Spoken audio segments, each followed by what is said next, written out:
Ang pangunahing tauhan natin ay si Yuchi, isang estudyanteng nasa ikalawang taon ng high school na may simpleng buhay estudyante.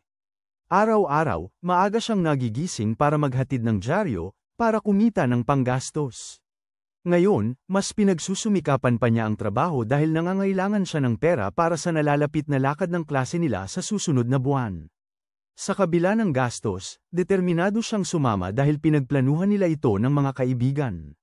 Sa paaralan, makikilala natin ang mga matalik niyang kaibigan. Una, naroon ang kanyang blondong kaibigang si Shib, isang mayamang binata na handang mangutang kay Yuchi kung kinakailangan. Ngunit, ang kanilang kaibigang si Shiho ay nakikita ang kayabangan ni Shib at hinihikayat siyang magpakumbaba. Ang dalawa pa nilang kaibigan, sina Yetori at Tenji, ay dumating sa klase at hinihikayat si Shiho na kalimutan na lamang at patawarin ang kanilang walang kam-alay-malay na kaibigan. Si Tenji ay kilala sa kanyang talinong panghenyo at walang dungis na reputasyon. Samantalang si Yetori naman ay isang tahimik na dalaga na nakaranas na ng pang-aapi noon. Ang limang magkakaibigan ay nagkakaibahagi ng isang malapit na pagkakaibigan, at ninanais ni Yuchi na sana'y magpatuloy ito magpakailanman. Ngunit dumating ang masamang balita ng ibalita ng guro na ang 2,000,000 yen na nakalaan para sa lakbay-aral ng klase ay nawala. Nanawagan si Shiho sa magnanakaw na umamin na lamang upang hindi masira ang pagkakaisa ng klase. Ngunit syempre, walang magnanakaw ang kusang magpapakita. Lalong lumala ang sitwasyon kinabukasan ng parehong hindi pumasok sina Shiho at Shib sa paaralan. Dahil sila ang responsable sa pag-iingat ng pera, nagdudulot ng hinala ang kanilang pagkawala. At kumalat ang tsismis na baka sila mismo ang nagnakaw ng pera. Nang gabing yun, bigla ang nakatanggap ng sulat si Yuchi galing kay Shiho na humihiling na magkita sa paaralan. Dali-dali siyang pumunta roon, para lamang malaman na ang apat niyang kaibigan ay pinatawag din. Sa ilalim ng palusot na siya ang tumawag sa kanila. Nang mapagtanto nilang sila'y sinet up, halos wala ng oras si Yuchi para makapag-isip ng maramdaman niya ang isang pag-ulos ng kuryente mula sa likuran.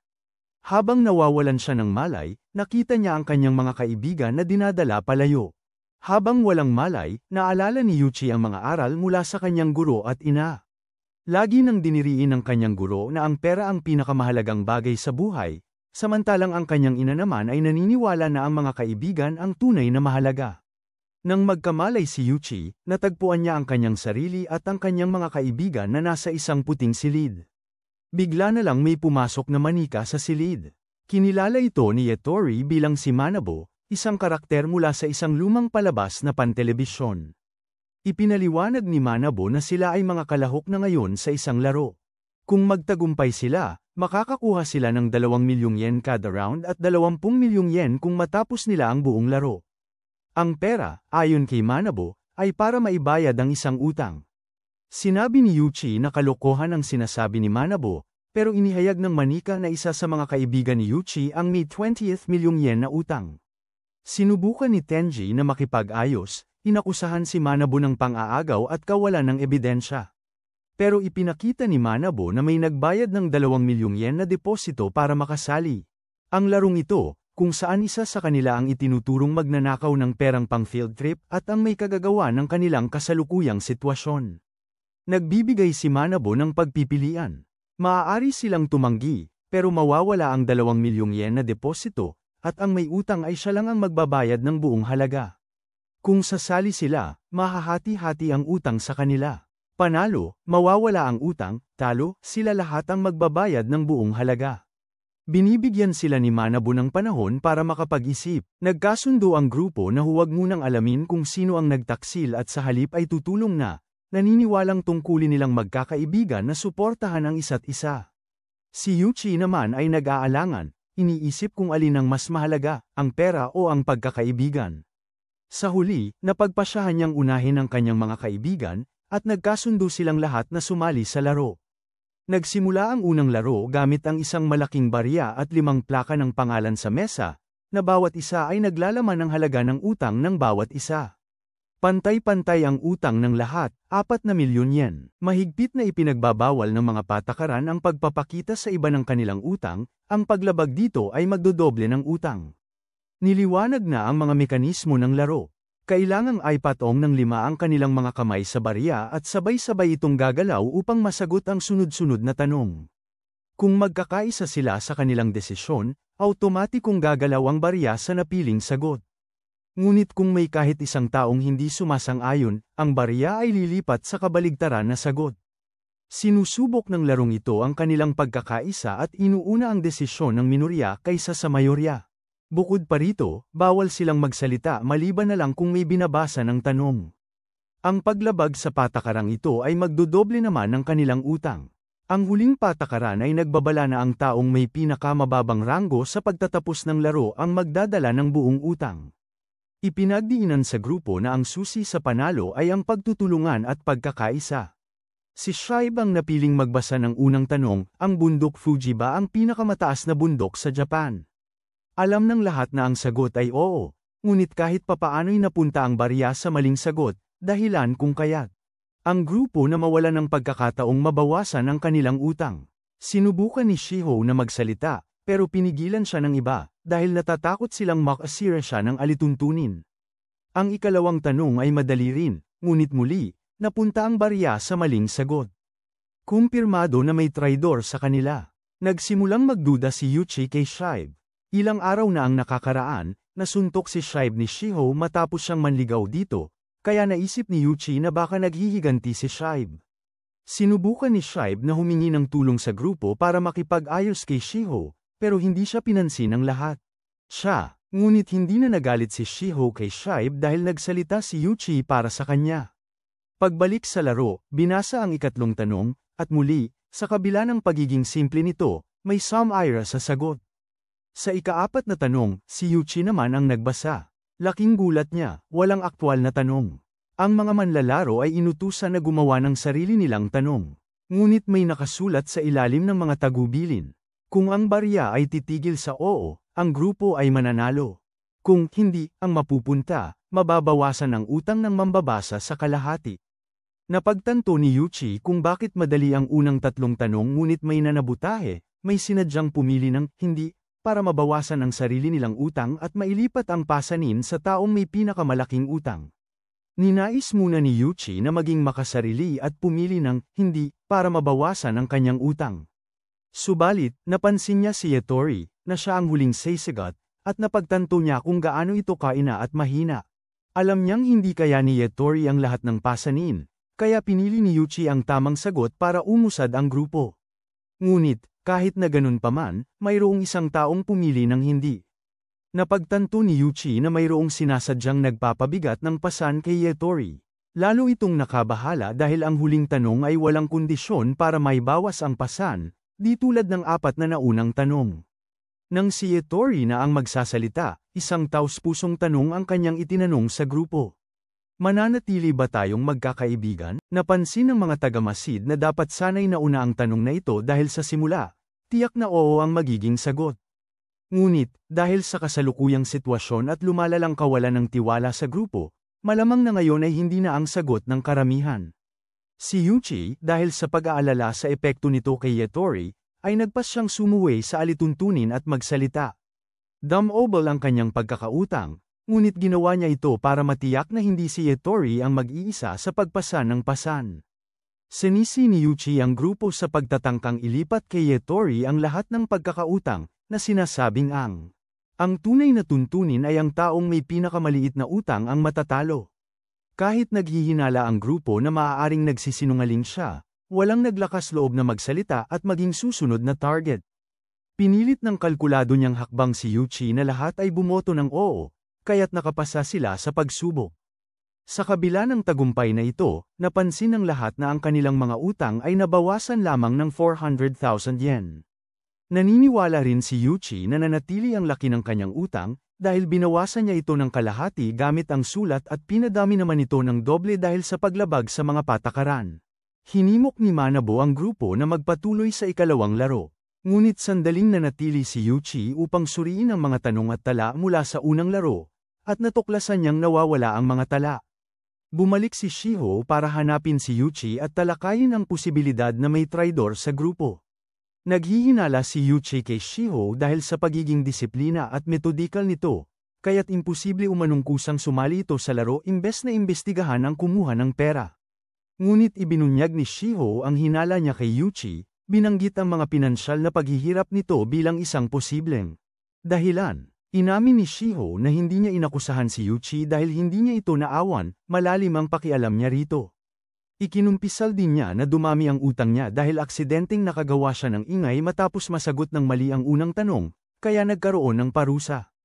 Naniniwala siya na sinuway ni Yuchi ang mga patakaran para iligtas siya, dahil siya ang may pinakamalaking utang noon. Narinig ni Tenji ang kanilang usapan. Napansin ng mga tagapag-ayos na matalino at maparaan si Yuchi pagdating sa pera. Kahanga-hanga ang matalas niyang pakiramdam at matalinong mga estratehiya, pero nag-alinlangan sila kung sapat na yun para manalo sa laro. Mayroong kasi sa grupo na aktibong sumisira sa pagkakaibigan nila. Nagpatuloy na ang grupo sa ikalawang laro. Sinabihan sila na may manunood sa itaas, at kailangang laylatin ng mga manlalaro ang kanilang mga kaibigan. Nakalilito ang mga patakaran kaya nagpaliwanag si Manabu, magpapalitan sila sa pagpasok sa isang silid para magsulat ng hindi maganda tungkol sa isa sa kanilang mga kaibigan sa papel at ilalagay ito sa isang kahon. Babasahin ni Manabu ng malakas ang mga panlalait, at boboto ang mga manunood kung sino ang dapat lumipat ng pinakamaraming hakbang sa board. Ang unang makakarating sa finish line ang magbabayad ng lahat ng utang at magsusulong, habang ang natitirang apat ay matatanggal sa laro. Ngunit may butas ito. Kung lahat ay magpapasok ng blankong boto, isang hakbang lang ang gagalaw ng bawat manlalaro, posibleng magkasabay silang makarating sa finish line at makapunta sa ikatlong round. Nagbabala si Manabu, na halos sigurado siyang may traidor na magsusumite ng. Ang estratehiyang blankong boto ay mapanganib. Nagtawanan ang dalawang tagamasid, nag-aalinlangan kung magtutulungan nga ang grupo. Naniniwala sila na likas na makasarili ang mga tao, at nais nilang makita kung gaano kalayo ang mararating ng grupo. Sa unang dalawang pag-ikot, lahat ay nagsumite ng blankong boto, at dalawang hakbang ang naunlad ng grupo. Gayunpaman, ang bawat hakbang sa tablero ay may mga kondisyon na nagdaragdag ng utang sa kanilang kabuuan. Pagkatapos ay nagpakilala si Manabu ng isang bagong tuntunin. Ang lahat ng naipon na utang mula sa mga kondisyong ito ay ililipat sa taong makararating. Ang unang nakarating sa finish line. Mula sa ikatlong round pataas, nagsimula ng magkagulo ang mga bagay-bagay. May isang nagpahayag ng panlalait kay Shiho, na inilantad ang nararamdaman niya para kay Yuchi kahit na naging karelasyon niya noon si Tenji. Ayon sa mga tagamasid, ang mga gusot sa pag-iibigan ang pinaka-epektibong paraan para masira ang pagkakaibigan. Dahil dito, napilitan si Shiho na sumulong ng 5 hakbang, samantalang ang iba ay isa lang. Sinisi ni Shiho si Yuchi sa pang-aakit nito. Alam na may gusto sa kanya si Shiho, pero patuloy pa rin. Sekreto ito. Sinaway ni Tenji si Shiho dahil sa paninibugho, ipinaalala sa kanya na siya ang dating kasintahan ni Shiho. Ngunit ipinaliwanag ni Shiho na ang relasyon nila ni Tenji ay inayos ng kanilang mga ama, na matalik na magkaibigan, at wala siyang romantikong damdamin para sa kanya. Kahit na ang sinabi niya ay parang kasinungalingan, tunay namang may nararamdaman si Tenji para sa kanya, na lalong nagpalala ng kanyang pagkainis nang magsalita si Shibes nang may kawalang galang tungkol kay Shiho. Lalong lumala ang pagtatalo, nagkasagutan sina Shibes at Tenji, pareho silang nagdududa sa isa pang dahilan kung bakit siya ang nagsulat ng panlalait kay Shiho. Ginamit ni Tenji ang talas ng isip niya para maibintang kay Shibes ang sisi, na inakusahan niya ito ng pagkalat ng mga tsismis tungkol sa love triangle para mapatunayan ang katotohanan. Inakala ni Tenji na hindi niya magagawa yon dahil magiging suspect lang siya. Bago pa lumala ang sitwasyon, umawat si Yuchi, at pinayuhan silang unahin ang nararamdaman ni Shiho kung mahal nila ito. Samantala, nainggit si Yatori na nagdadalamhati dahil tila mas interesado ang tatlong lalaki. Mas malala kay Shiho. Sa susunod na round, lumala ang sitwasyon. 3 panlalait ang isinumite, at ang pinakamasakit ay ang pagsisiwalat na si Shiho ay nagpaayos ng mukha. Napilitan na naman si Shiho na sumulong ng ilang hakbang, samantalang sina Yuchi at Shibe ay 1 at 2 lang. Unti-unting lumala ang mga panlalait, na nagdulot ng hidwaan sa pagkakaibigan nila. Sa sumunod na round, isang nakakagulat na pagsisiwalat ang naganap. Si Yetori pala ay naging sugar baby noon. Dahil sa labis na emosyon, napaiyak si Yetori nang muling mabuhay ang masakit niyang nakaraan. Agad niyang sinisi si Shiho, ang tanging nakakaalam ng kanyang sikreto, sa pagtataksil. Dahil naman sa pagiging clumsy ni Shibe, lalo pa niyang pinaasam ang sitwasyon dahil sa mga hindi naangkop niyang komento tungkol sa nakaraan ni Yetori, kaya't sinuntok siya ni Tenji dahil sa sobrang inis. Pagkatapos, hiniling ni Tenji kay Yuchi na aliwin si Yetori, dahil alam niyang si Yuchi lang ang may kakayahang pakalmayan siya. Matapos ang ilang pag-ikot, malinaw na ang kalagayan ng laro. Si Tenji ay nanatili sa likuran ng grupo. Pinaalalahanan ni Manabo ang lahat sa mga patakaran, ngunit halata na ang mga utang ay hindi na ang pangunahing problema, ang pagkabunyag ng mga sikreto ang naging dahilan ng pagkasira ng grupo. Ibinahagi ni Yetori ang kanyang kwento. Napagdaanan niya ang matinding pang-aapi noon. Tinalikuran siya ng mga guro at kaklase, ayaw siyang tulungan. Napilitan siyang magbayad sa mga nang-aapi sa kanya para lang mapag-isa. Dahil sa matinding pangangailangan ng pera, nagpas siyang maging sugar baby siya ng isang mayamang lalaking mas matanda sa kanya. Nung una, mga dinner at lakad lang. Pero lumala ang sitwasyon nang hiningian siya ng lalaki ng cosplay at pagpapakuha ng litrato. Nang magtangka itong lumagpas sa hangganan, tumakas siya dahil sa paniniwalang wala siyang nalabag na anumang batas. Kahit hindi siya pinaniwalaan ng mga tao sa internet, nagsisikap siyang makakuha ng pag-unawa kay Yuchi. Nakiusap siyang paniwalaan siya ni Yuchi dahil pakiramdam niya siya na lang ang natitira niyang pag-asa. Kung iiwan siya ni Yuchi ngayon, tuluyan na siyang mag-iisa. Naniniwala ang mga supervisor na pare-pareho lang ang mga tao. Akala nila, basta't nanatili silang malinis, may karapatan silang sawayin ang mga itinuturing nilang mas marumi sa kanila. Sa kasong ito, paniniwalaan ng lahat na si Yetori ay marumi, na siya ang may kasalanan. Ngunit, handa pa ring tanggapin ni Yuchi ang nakaraan niya at hinding-hindi niya iiwan ang mga kaibigan niya. May binulong siya kay Yetori at hiniling na magtiwala ito sa kanya. Natanto ng mga tagapangasiwa na kung ganito siya kapag patawad, mas masama pa pala ang nakaraan niya kay Yetori. Nagsimulang maghinala si Yetori kay Shiho at gusto na siyang layuan. Alam nga ni Shiho ang nakaraan ni Yetori, pero dahil lang yun sa pagliligtas niya kay Yetori noon, at naikwento ito ni Yetori sa kanya. Hindi masyadong nakinig si Shiho, at hindi rin siya sumuway sa pangako niya sa mga kaibigan niya. Napansin ng mga tagapangasiwa na nagtagumpay ang traidor sa paghahasik ng alitan dahil mukhang hindi naman pera ang habol nito, kundi ang paghati-hati sa grupo. Nagyayabang na siguro ang taong yun ngayon, dahil siya ang kumuha ng 2 milyong yen sa pondo ng field trip ng klase. Sa flashback, nalaman natin na isa sa mga kaibigan ang salarin, at nang magnakaw sila kay Shiho, nabangga nila si Yetori at nasugatan sa ilalim ng mata dahil sa ballpen nito. Ang taong ito rin ang nag-iisang nakakaalam na nagpaayos ng mukha si Shiho para matakpan ang peklat sa pisngi. Siya rin ang nagsabi ng sikreto ni Yetori dahil nagbigay siya kay Shiho ng keychain na mayroong listening device. Walang iba kundi si Tenji, ang may peklat sa ilalim ng mata, ang salarin. Ginawa ito ni Tenji para masira ang mga relasyon ni Shiho, para maangkin niya ito para sa sarili. Gusto ni Shiho na maniwala si Tenji na hindi siya ang nagsabi ng sikreto nito, at syempre, naniwala si Tenji dahil siya naman talaga ang may sala. Sa 5 sikretong ibinahagi, 3 sa mga pinaka-nakakagulat ay isinulat mismo ni Tenji.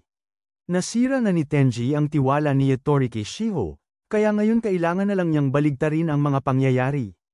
Naisip niya mamaya na baka nahalata na ni Shiho na ipinagkanulo siya ni Yetori, dahil maaaring isinumbong ni Yetori ang sarili nitong sikreto para mapahamak si Shiho at maaga si Yuchi. Mula sa kanya, alam ni Tenji na hindi madaling makuha ni Yutorai si Yuchi kay Shiho, kaya naisip niya na mabuting tao si Yuchi, madaling maawa. Gusto ni Manabo na magpatuloy ang laro, kaya hinayaan ni Yuchi si Tenji na mauna. Natanto ni Tenji na nasa pinakamababang posisyon na siya at paghihinalaan kung walang magsasabi ng masama sa kanya. Kaya sinimulan niyang suruan ang sarili para mapanatili ang tiwala ng grupo. Ngunit pagbalik niya, nakita ni Tenji na sinampal lang pala ni Yuchi si Shiho dahil naniniwala si Name na si Yetori ang nagpakalat ng mga chismis laban sa sarili niya para makuha si Yuchi. Napagtanto ni Tenji na mas madali na ang plano niya ngayon dahil nag-away na ang 2 babae. Naisip ni Shiho na hindi natatakot ang mga babae na gumamit ng hindi magandang paraan para makamit ang gusto nila, at ginamit pa ni Ettore ang operasyon niya para ipagtanggol ang sarili. Ipinaliwanag din ni Shiho ang sarili niyang operasyon, at dahil dito, sumama ulit si Shibe sa pakikipagkompetensya para kay Shiho. Hindi na nagtitiwalaan ang dalawang babae, at napilitang sumama si Yuchi kay Ettore. Kaya hindi na rin siya pinagkatiwalaan ni Shiho. Nakita ni Tenji ang lahat ng bagay na nagkakaugnay dahil hindi lang niya sinira ang relasyon ni Shiho at Ettore, kundi nawasak din niya ang tiwala nila kay Yuchi. Ginamit niya ang pagkakataong ito para lapitan si Shiho, na pagkatapos ay iniwan si Yuchi at sumama kay Tenji. Gusto ni Manabo na ituloy pa nila ang laro, at ang apat na natira ay pumasok sa silid. Ang resulta ay dalawa lang ang nagsalita ng masama sa iba, ang una ay hindi gaanong mahalaga. Samantalang ang pangalawa ay si Tenji na nagsinungaling tungkol sa tunay niyang edad. Nag-angkin siyang mas matanda siya ng 1 taon sa kanila, pero dahil sa isang pangyayari, kinailangang umulit siya ng taon kaya ngayon ay magkakaklase na sila. Ang sikretong ito ay alam lamang ni Shiho, na ngayon ay pinaghihinalaan na, pero ginawa ito ni Tenji para mapag-isa si Shiho, para matiyak na wala na siyang ibang masasandalan at mapipilitang umasa sa kanya. Napilitan si Shiho na gumawa ng hakbang, pero sa pagkakataong ito ay may mapipili siyang pagsasabihan at ang mga manunood ang boboto kung patatawarin ba nila ang taong iyon o hindi. Kung walang magpatawad, 10 hakbang pa ang kailangan niyang gawin. Nag-aalala si Tenji dahil kung si Shiho ang pumili sa kanya, mailalantad siya ng mga organizer bilang ang taong nagdala sa kanila sa sitwasyong ito. Dahil siya ang pinakamalapit kay Shiho, maaaring piliin siya nito para subukan kung tunay na gustong tumulong si Tenji.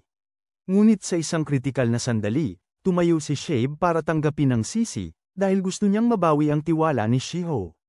Ibinunyag ng laro na ang ama ni Shibe ay isang koruptong politiko, na sangkot sa iba't ibang krimen gaya ng pangangalo niya, kawalan ng katapatan, paglustay ng pondo, at pagtatakip sa ilan sa kanyang mga maling gawain sa pera. Naniniwala ang supervisor na magdudulot ito ng hidwaan dahil walang magulang ang gugustuhing makipagkaibigan ng anak nila sa anak ng isang kriminal.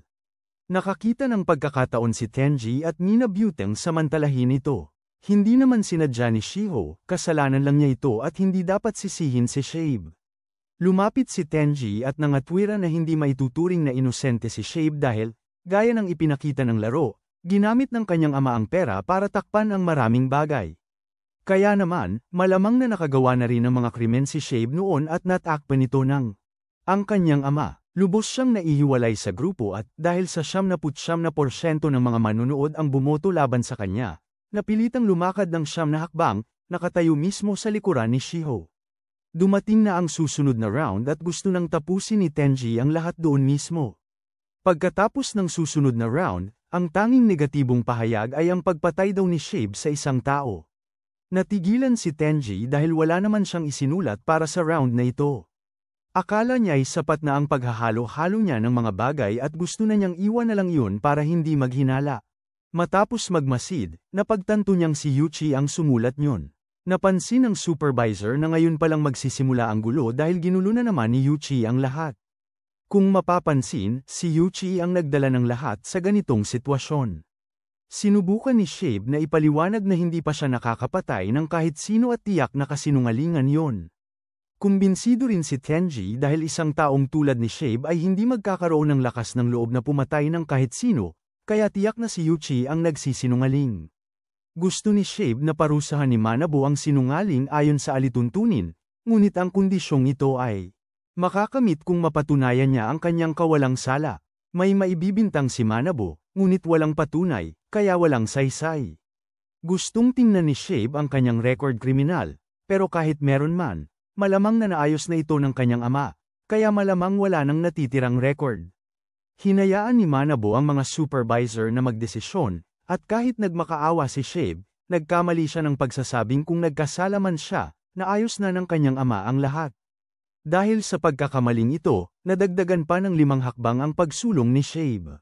Sinabi ni Yuchi na nagtitiwala pa rin siya kay Shibe at nagsimula na siyang magsagawa ng sarili niyang investigasyon. Ibinunyag niya na ang traidor ang sumulat ng lahat ng paninirang puri simula pa sa umpisa ng laro hanggang ngayon. Sinubukan ni Yuchi na ipaliwanag na may nagsisinungaling sa grupo pero hindi pa niya maibunyag ang pagkatao nito, kaya naisip ni Tenji na nagsisinungaling lang siya. Ngunit ipinaliwanag ni Yuchi na hindi naman talaga ganoon kahirap ang larong ito. Dahil may nanunood sa laro, imposibleng magkaroon ng mga dead squares kung saan mag-iipon lang ang utang. Dahil kung ganoon, palaging mananalo ang mga organizer. Kahit makarating pa sa dulo ang mga manlalaro, mas malaki pa rin ang utang nila sa huli kaysa sa umpisa, at hindi na yun magiging kaakit-akit sa mga manonood. Bukod pa rito, dahil monopolyo ang laro, may mga pwesto kung saan nababayaran ang utang ng mga manlalaro, gaya ng nangyari sa nakaraang laro kung saan nabawasan ang kanilang mga utang. Kaya kung sabay-sabay silang matapos sa laro, magkakansela ang mga utang at ang pagbabayad ng utang. Ang problema ay huli na nila napagtanto ito, pero nakaisip si Yuchi ng paraan para mapante lahat. Iminungkahi niya na, maliban kay Shibe na nangunguna, ay dapat magsumbong ang lahat ng sarili upang makasabay kay Shibe. Kung sino mang lalabag sa alituntunin at magsusumbong kay Shibe, mabubunyag sila dahil wala silang sarili ko magsusumbong na card. Sa ganitong paraan, mapipigilan nila ang pagsasaktan sa isa't isa. Ngunit, hindi sumang-ayon si Tenji at iginiit na ibunyag ni Yuchi ang pagkakakilanlan ng traidor kung alam niya ito. Sa paraang yun, mapapante nila ang traidor sa ikatlong pag-ikot ng mag-isa. Naisip ni Tenji na masyadong mahinahon si Yuchi at sinimulang pilitin ito. Ngunit handa nang harapin ito ni Yuchi. Nang inanunsyo ang resulta, 10 boto ang para sa paninirang puri. Dahil walang limitasyon sa bilang ng boto, nabigo ang plano ni Yuchi. Dito, pinilit siya ni Tenji na ibunyag ang pagkakakilanlan ng traidor. Wala nang nagawa si Yuchi kundi aminin na imbento niya lamang ang kwento tungkol sa traidor. Nasira ang tiwala kay Yuchi, gaya ng inaasahan ni Tenji. Ngayon, kailangan na lamang ni Tenji na ituloy ang kanyang plano para gumanti kay Shiho sa pagkuha nito ng pinakamahalagang bagay sa kanya. Nagpatuloy ang laro hanggang makarating si Shiho sa huling kahon. Sa puntong ito, kahit anong gawin niya, isang hakbang na siyang papalapit sa huling yugto ng laro. Ngunit hindi pa tapos ang laro, dahil napagtanto ng tagapangasiwa na si Yuchi ay naging isang mapanganib na manlalaro na palihim na nagmamanipula sa laro. Gusto ni Yuchi na magtulungan silang lahat para hanapin ang traidor. Ayon sa mga patakaran, sino mang magsinungaling ay may kaparusahan. Kaya ngayon, kung silang 5 ay magsusulat na sila ang nagparehistro para sa laro. Lahat ay paparusahan, at magtitiis silang lahat hanggang sa susunod na pagsubok. Ang traidor ay iiwan at pauuwiin. Gusto ni Yuchi na si Tenji ang mauna dahil siya ang pinakapinagkakatiwalaan ni Shiho. Alam ni Tenji na malapit na siyang ma-expose, kaya nagpas siyang sumunod sa mungkahi ni Yuchi at iiyak na lang at magdadahilan mamaya. Pero nang inanunsyo ang resulta, si Tenji lang ang may nasulat, ang iba ay blanko ang papel. Plano niyang umiyak na lang. Pero pinilit siya ni Yuchi na umamin muna ng lahat. Na may mga palusot na susunod pa. Si Yuchi ay mukhang nakakatakot na ngayon at ibang-iba na sa taong nakilala nila noon. Sinimula ni Yuchi na ikwento ang lahat ng kanyang pinlano mula sa ikalawang round ng laro. Ipinaliwanag niya na nang simula ni Tenji na suran ng iba, palihim na nagtulungan sina Yuchi at Shiho, gamit ang mga papel sa silid para mag-usap.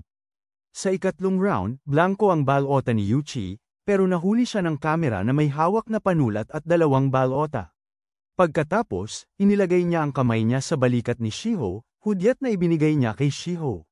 Isang bagay, gusto niyang isulat ni Yatori ang sikretong alam lang nilang dalawa para magtiwala ito sa kanya. Layunin ni Yuchi na matukoy ang traidor sa pamamagitan ng pagbubukod sa iba. Noong turno ni Yatori, palihim siyang binigyan ni Yuchi ng sulat, na nagsasabi na nasa panig nila si Shiho at dapat nilang kunwari magtalo para mailabas ang traidor. Kaya naman, sa sumunod na turno, isiniwalat ni Shiho ang sikretong alam lang ni Yatori, at nagawa nilang matanggal ang 2 tao. Madali lang si Shibe dahil kusang isinabi ang totoo, kaya si Tenji na lang ang natira. Para mapigilan si Tenji na mabaliw at masira ang lahat, nagpas siyang gamitin ni Yuchi ang plano na may butas para mapaghinti si Tenji hanggang malapit nang matapos ang laro bago siya ibunyag. Gayunpaman, napigilan din ni Yuchi ang posibilidad ng sunod-sunod na pagboto sa isa't isa sa pamamagitan ng pag-iingat sa mga pangalan ng lahat. Dahil gusto ng lahat na patunayan na hindi sila ang traidor, agad nilang ipapakita ang kanilang mga pangalan. Sa paggamit ng mga pangalan bilang pananggalang, wala nang nagawa ang lahat kundi sundin ang plano ni Yuchi. Napansin ng supervisor na napakatalino ni Yuchi, marunong manipulahin ang isipan ng mga tao tulad ng ginagawa ng mga relihiyon. Gustong malaman ni Tenji kung bakit siya hindi isinama ni Yuchi pero hindi naman siya sinisi. Ipinaliwanag ni Yuchi na iba ang kilos ni Tenji noon, siya na karaniwang mapayapa ay nakipagtalo kay Shive, inakusahan ito ng paninirang puri. Pero matagal na ring walang nagsasabi ng sikreto kay Shive dahil kilala itong tsismoso. Aminado si Tenji sa pagkatalo, napagtanto niyang si Shive ang pinili ni Yuchi na pagbintangan dahil sa kanyang pagiging walang kamalay-malay. Wala na siyang magagawa para kay Shiho, kaya nagpas siyang umamin si Yuchi kay Manabo na nagsinungaling siya para mapatawan ng parusa kapalit ni Shiho at makasali sa ikatlong round. Kinumpirma nila ang sinabi ni Yuchi, at pinayagang magpatuloy siya ng mag-isa. Ibinunyag ni Yuchi na nagsinungaling siya tungkol sa pagpatay ni Shive dahil siya mismo ang pumatay. 3 tao ang kanyang napatay at tinawag siyang halimaw ng kanyang supervisor. Nagpas siyang iwanan ni Yuchi ang mga kaibigan at sumalang sa susunod na pagsubok, na plano niyang harapin sina Manabo at ang mga tagapag-ayos ng laro. Hindi naniwala ang mga kaibigan niya na kaya niyang maging marahas, pero kinumpirma ni Manabo ang sinabi niya. Nagtalo ang lahat tungkol kay Yuchi, at sa sandaling yun, hindi naintindihan ni Yuchi ang turo ng kanyang ina na mas mahalaga ang mga kaibigan kaysa sa pera. Para sa kanya ngayon, pabigat na ang mga kaibigan, at nagpasya siyang sasabak sa ikatlong pagsubok mag-isa para maprotektahan sila. Pero habang aakmang tatalon na siya, sumunod si Tenji, gustong sumama kay Yuchi para makapag-ayos ng kanyang mga kasalanan. Inamin niyang nagsinungaling din siya tungkol sa nararamdaman niya kay Shiho. Sumali siya sa laro para lang maharap si Yuchi at patunayan ang sarili sa pamamagitan ng pagkuha ng kanyang unang halik. Tinanggap ito ng mga tagapag-ayos at pinayagan silang dalawa na magpatuloy sa susunod na round. Binanggit din nila na si Tenji ay mayroong ibang motibo dahil ito na ang pangalawang beses niyang pagsali sa laro. Noon pa man, tinuruan si Yuchi ng kanyang ina na ang pinakamahalaga sa mundo ay ang mga kaibigan, hindi lang pera. Tumango si Yuchi bilang pagsang-ayon sa sinabi ng kanyang ina. Ngunit paglabas ng ospital, nakasalubong niya ang kanyang guro na nagsabi sa kanyang ang pinakamahalaga pala sa mundo ay pera. Bigla na lamang siyang nagising at natagpuan ang sarili na kasama si Tenji sa isang yungib. Tinanong ni Yuchi kung nasaan sila, pero hindi rin alam ni Tenji. Bigla na lamang umalingaw-ngaw ang boses ni Manabo, na nagsasabing kailangan nilang manatili sa yungib na iyon ng 3 araw habang naghahanda ang mga organizador para sa ikatlong laro. Tubig lamang ang kanilang kakainin sa loob ng 3 araw. Kinailangan ni Tenji na ipaliwanag ang mga ginawa niya kamakailan, na sinabing sinundan niya si Yuchi dahil doon lamang siya magkakaroon ng pagkakataon na maipaliwanag ang lahat, kasama na kung bakit niya ito pinagtaksilan at ang iba pang detalye. Inamin ni Tenji na ito na ang pangalawang pagsali niya sa laro ng pagkakaibigan, pero bago magpatuloy, sinenyasan niya si Yuchi na takpan ang kanilang mga pangalan para maiwasan ang posibleng mga nakikinig. Ibinahagi ni Tenji na lahat ng ito ay nagsimula dahil kay Shiho. Kinuha nito ang pinakamahalagang bagay kay Tenji sa kanyang buhay. Partikular na noong nasa high school pa si Tenji, may dalawa siyang matalik na kaibigan. Nagplano silang 3, at sinabi ni Tenji sa kanila na nakapag-impok siya ng malaking halaga at gusto niyang magsimula ng negosyo kasama sila bago mag-18. Nagulat ang mga kaibigan niya na gusto ni Tenji na ibahagi ang pera sa kanila, pero naniniwala si Tenji na basta't magkakasama silang 3, wala silang mapapantayan. Pagkalipas ng 1 taon, lumipat si Shiho sa kanilang paaralan, pero ang negosyo ni Tenji kasama ang mga kaibigan niya ay maayos pa rin ang lahat. Isang araw, tinanong siya ng dalawa niyang kaibigan kung nanliligaw ba siya kay Shiho. Inamin ni Tenji na sila lang ni Shiho ay pinagtagpo ng kanilang mga magulang at magkaibigan lang sila. Pagkatapos noon, nagsimula ng maging mahigpit ang 3 sa paghawak ng kanilang pera, pinanatili ang parehong puhunan noong nag-high school pa sila. Nang makarating sila sa high school, nagkasundo ang 3 na hatiin ang pera at mamuhunan. Ang makakapag-ipon ng pinakamalaking pera bago mag-20 ay siya ang magiging presidente ng kanilang kumpanya. Hindi sana nagbago ang mga bagay-bagay kung hindi nagdagdag ng kondisyon ang mga kaibigan niya. Magkakaroon din sana ng karapatang umamin si presidente kay Shiho. Naramdaman ni Tenji na maaaring masira nito ang kanilang pagkakaibigan, Pero pumayag siya, umaasang mapagpapaliban ang pagkasira noon. Di nagtagal, napabilang sina Tenji at ang dalawa niyang kaibigan sa isang laro dahil sa utang na 10 milyong yen ng isa sa kanila. Natalo ang tatlo, at si Tenji ang napasa ng 20 milyong yen na utang at pinauwi. Pinagbawalan si Tenji na magsalita tungkol sa laro. Lumapit siya sa isang kaibigan, na nagsabi na ginamit nito ang pera para bumili ng mga regalo kay Shiho. Ngunit hindi na ito nakapagkwento pa dahil natatakot itong matanggal sa laro. Maya-maya, pareho nang lumipat ang dalawang kaibigan ni Tenji, at mas lalong naging mahigpit si Shiho sa buhay ni Tenji. Wala siyang malapitan para humingi ng payo kaya't nagpas siyang sabihin niya ito sa kanyang ama, ang pinakamahalagang tao sa kanya. Nakinig at naunawaan ng kanyang ama ang sitwasyon niya, at nagpas siyang asikasuhin na ang mga bagay-bagay para kay Tenji mula noon. Ngunit, nang araw ding yon, natanggap ni Tenji ang masamang balita na pumanaw na ang kanyang ama. Conclusion ng pulisya ay aksidente ito, pero alam ni Tenji na hindi magagawa ng kanyang ama yon. Bago umalis ng bahay, binanggit ng ama ni Tenji na dadalaw siya sa pamilya ni Shiho. Naghihinala si Tenji na may kaugnayan kay Shiho ang lahat ng pinagdadaanan niya. Mula noon, masusing sinimulan niyang imbestigahan si Shiho, ngunit wala siyang natuklasan. Lalong lumala ang sitwasyon nang makatanggap si Tenji ng isang liham mula sa hindi kilalang tao na nagbabala sa kanyang tumigil na sa pagsisiyasat kay Shiho. Noon, o kaya'y mawawala rin siya. Dahil dito, hinayla ni Tenji ang lahat sa laro ng pagkakaibigan para ilantad ang tunay na ugali ni Shiho. Kahit na sinira ni Yuchi ang plano niya, nagsimula ng maghinala si Tenji na si Shiho nga ang traidor. Alam ni Tenji na may malaking tinatago si Shiho. Ang kasalukuyang utang nila ay 10.8 milyong yen, pero ayon sa impormasyon na nakalap ni Yuchi sa iba, dapat sana ay 18.8 milyong yen ang utang. Nangangahulugan ito na may nagpeke ng halaga. Hindi alam ni Yuchi kung paano nalaman ni Tenji ang impormasyon tungkol sa utang, pero tinanong ito ni Tenji kay Manabo. Nang tanungin niya ulit si Manabo, kinumpirma naman ito. Pagkatapos, pareho nilang muling kinuwenta ang mga utang batay sa impormasyong kanilang nakuha. Pagkatapos, ipinaalam ni Tenji kay Yuchi ang totoong halaga ng utang niya. Kinuwenta rin nila ulit ang kabuuang utang ng lahat pagkatapos ng pangalawang laro at nalaman nilang may pagkakaiba pa rin na 4 na milyon kumpara sa impormasyong ibinigay ni Manabo. Malaki ang utang ni Shiho kaya halatang nagsinungaling siya tungkol dito. Nag-isip si Yuchi na kung nagsinungaling nga si Shiho, propesyonal na sinungaling ito. Pero hindi pa rin siya sigurado dahil posible ring si Tenji ang nagsisinungaling. Pagkatapos ng huling laro, napagtanto ni Yuchi na ang grupo nila ay puro na lang mga estranghero. Ni hindi alam ni Tenji na nakapatay na si Yuchi noon. Pero bakit pa rin siya sinusundan ni Tenji? Ipinaliwanag ni Tenji na gusto niya ng paghihiganti para sa kanyang ama at gusto niyang wakasan ang larong ito dahil si Yuchi lang ang pinagkakatiwalaan niya na magagawa iyon. Para mabawi ang tiwala ni Yuchi, kusang ipinakita ni Tenji ang kanyang ID at ang halaga ng kanyang utang.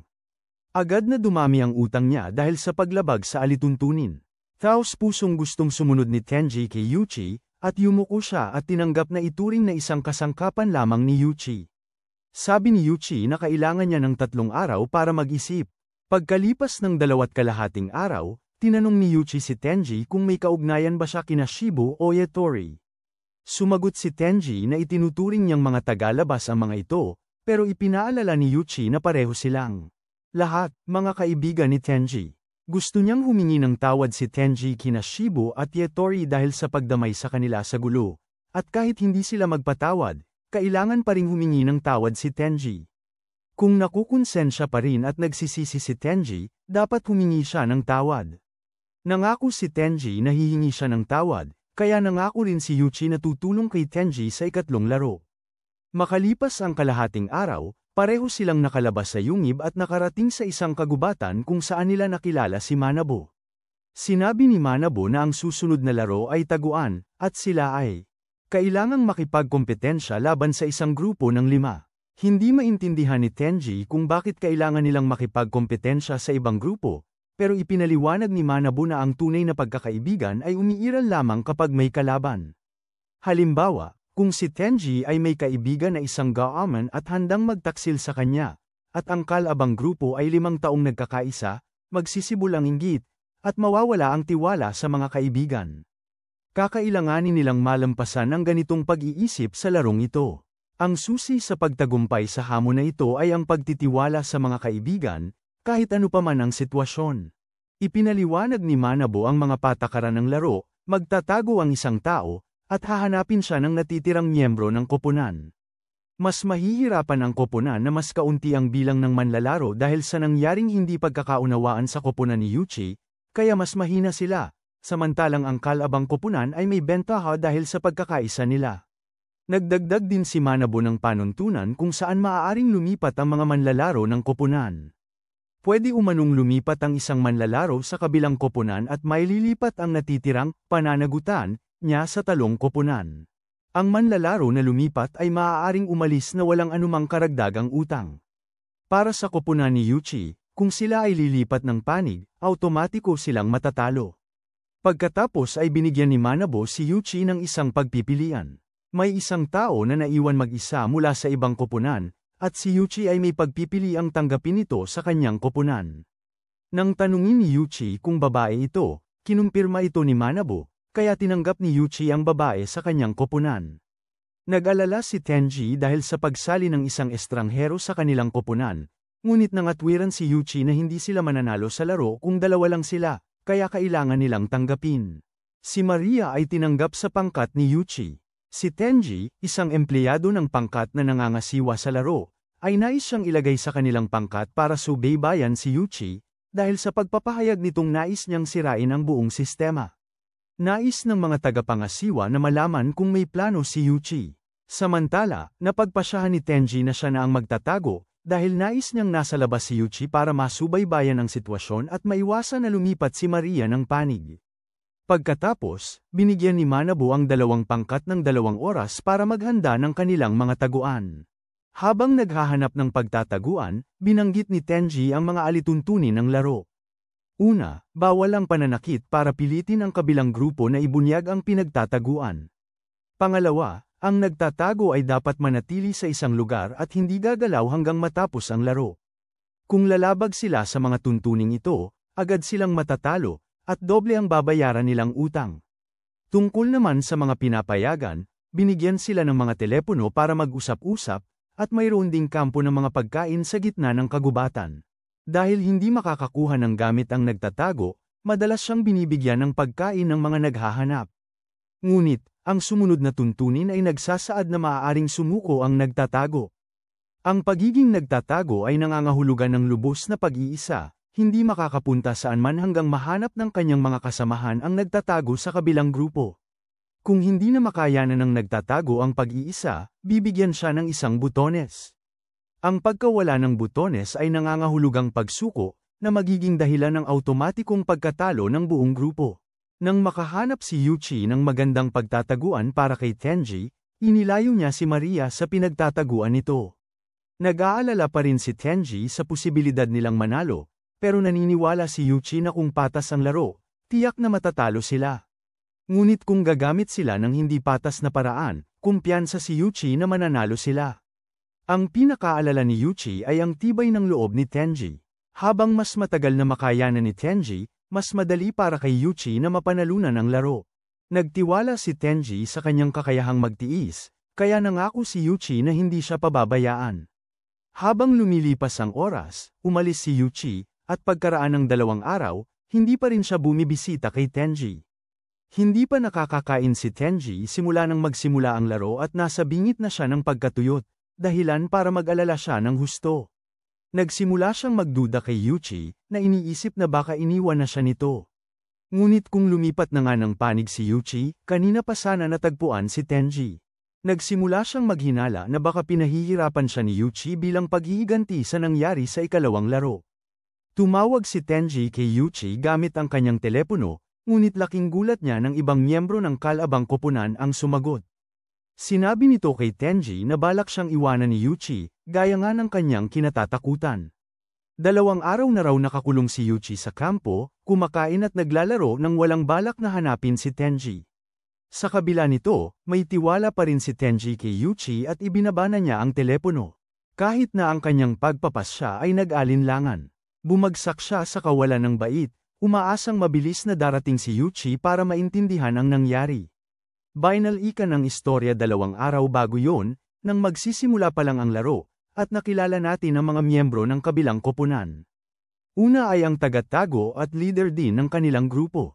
Sunod ay isang binata na tatawagin nating bastos. Tapos ay isa pang kasamahan, itinuturing na magaling mang-akit sa kanilang grupo, na tatawagin nating manlalambing. Sumunod sa kanya ang bunso sa kanilang grupo, at panghuli, isang binata na may salamin, na tatawagin ko na lang na Mr. Seryoso. Nagplano ang 4 na miyembro ng koponan. Batay sa kanilang pagkaunawa sa laro, kahit gaano karami ang mga manlalaro, halos imposible umanong matagpuan ang nagtatago sa malawak na kagubatan. Kaya naman, ang susi sa tagumpay ay ang matiyak na may hahatid ng mga naghahanap ang pagkain sa nagtatago. Nagdesisyon silang maglagay ng mga miyembro ng koponan upang bantayan ang kampo ng mga supply. Inatasan ng team leader sina Thug at Heartbreaker na magbantay sa kampo habang sina Mr. Serious at ang bunso ay naghanap ng magandang pagtataguan para sa kanya. Para mapatibay ang kanilang samahan, nagsagawa ang buong grupo ng isang ritual ng pagkakaisa. Pati ang 2 tagapangasiwa na nagmamasid sa laro ay nagpustahan kung alin sa 2 grupo ang mananalo. Lumipas ang 3 araw na walang masyadong nangyari, pero ang tagapangasiwa ng kalabang grupo ay kumpiyansa na malapit ng pindutin ni Tenji ang buton. Ang laro, ayon sa napag-alaman ng 5 miyembro ng grupo, ay hindi pala tungkol sa paghahanap sa nagtatago. Umiikot ang plano nila sa pagbabantay sa kampo ng mga gamit at paghihintay na magdala ng pagkain ang nanghihinang grupo sa kanilang pinagtataguan, saka susundan. 5 ang kalaban, pawang dating magkakasama sa iisang sports team. Dahil sa lakas at tibay nila, kaya nilang bantayan sina Yuchi at Maria ng Palladian. Kaya rin nilang magsalitan sa pagbabantay sa kampo at pagdadala ng pagkain sa kanilang leader.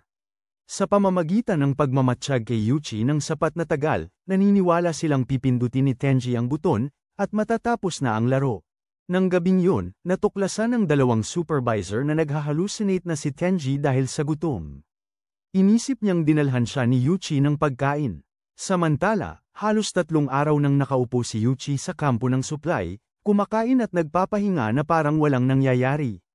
Gayunpaman, alam ng mga supervisor na may binabalak si Yuchi dahil nagsumbong sa kanila si Maria na mas baliw at nakakatakot pala si Yuchi kaysa sa inaakala nila.